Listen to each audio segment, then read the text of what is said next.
We're going to have a look then at the month, the next longest time period defined by the Earth, Moon and the Sun.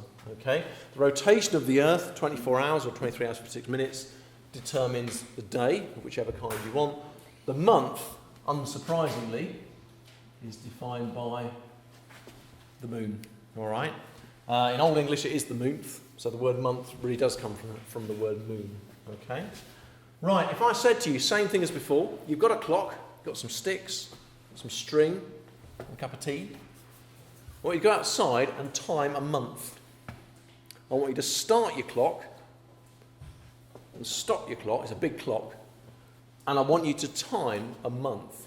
My question to you would be, I'll worry about getting a clock that will do the job, but could you tell me when to start the clock and when to stop the clock to find a month? Yeah?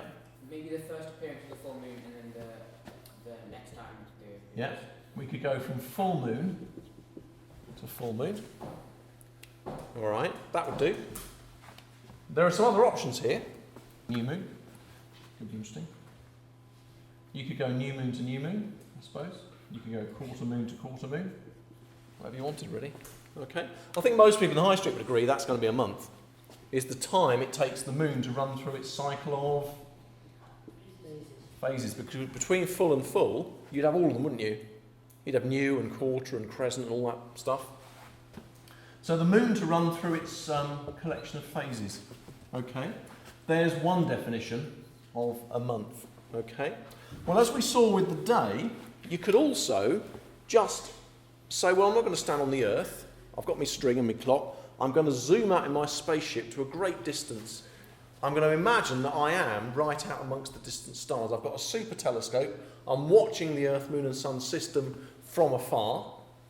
What would I measure then? I wouldn't bother with this, because I'm not on the Earth. I'm looking at the system from the outside. Have you ever seen Ori, one of those things you turn the handle, all the planets and the moon go round? So imagine you're in that position. You're looking down on the whole system, Earth, Moon and Sun. It's just like a little toy thing in front of you. What would it make sense to measure then?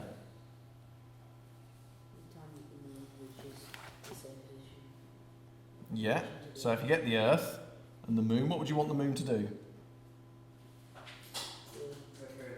Yeah, could just go, could do that, couldn't it? 360?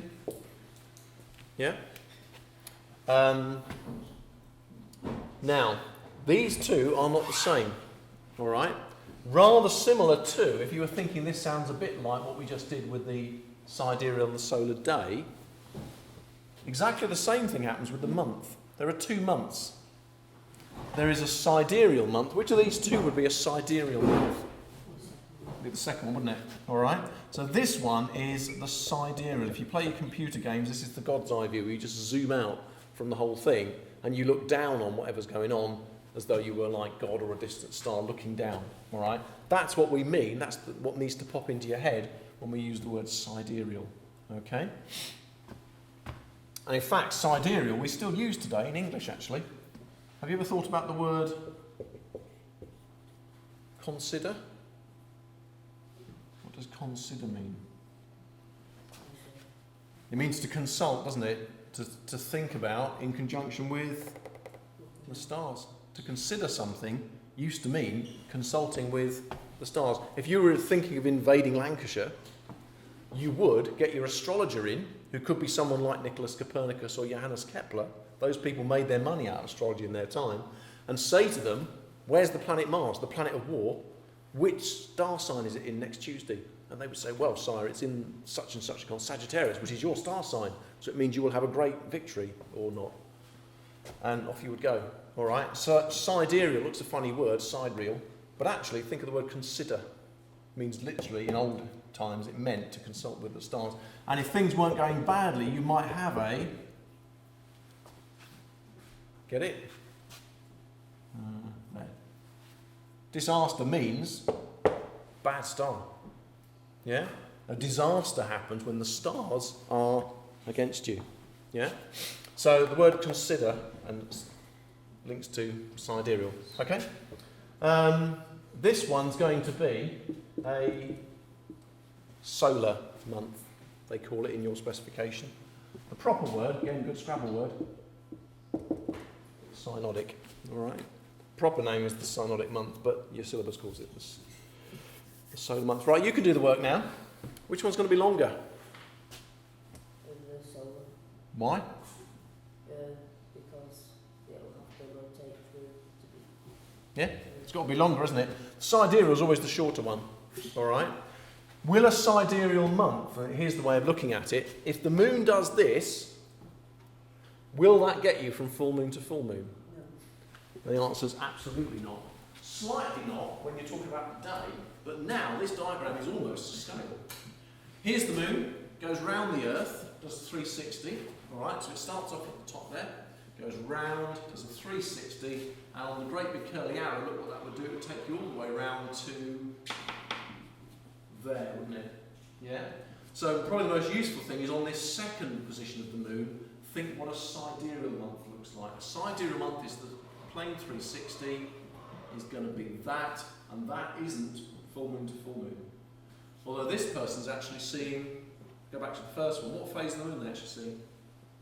Seeing you, aren't you?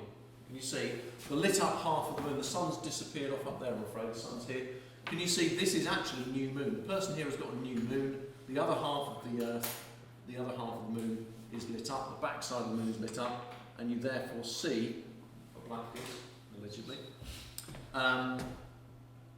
To see that again, to see the next new moon, would be to there, and there's no way, because how much does it move around now? Roughly? In a month, how much does the Earth move around its orbit? 30? It does a degree a day. 30 days? This is about 30 degrees. Again, I've exaggerated, the diagram easy, but here you really have moved a chunk. If you wait for one sidereal month and expect to see the same phase of the moon, you're going to be miles out. All right? There's no way you're going to go back to new moon, because the moon needs, the sun now is over here. All right? You need to let the Earth turn all the way around to there. Okay? So to get the solar month or the synodic month, the moon has to do 360 and about another 30. It needs to do about 390 degrees. Okay? To get itself, and you see, back in line with the new moon. Okay? So, you do need to know the times, and I can never remember them. I think if you've got the packets in there, the important thing to know is the difference is 2.2, I think it's 27.3 days and 29.5. Is that right? Thank you. You do need to know then, and the important difference about 2.2 days for the moon to move round to the same phase again. Can we just come back to and ask you a similar question for this with the day? Which of these would be best to do? And what's the problem with this one? I'm not having to go, everybody says that first time, full moon to full moon. Let's imagine doing that. We think it's full moon tonight. Go out with the clock. When exactly would you start your clock?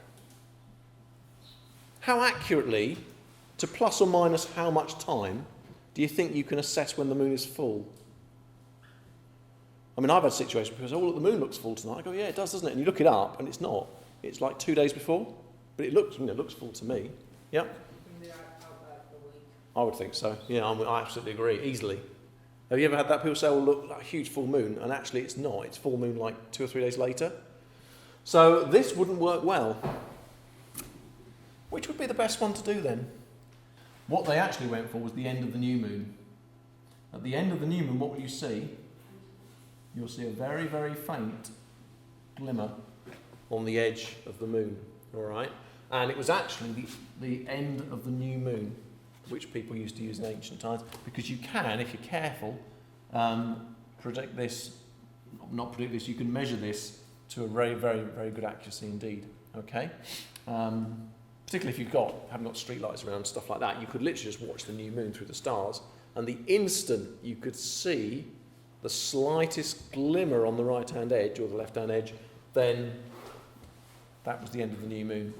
And that actually, we know this because what important festival in the Christian calendar is affected by the moon?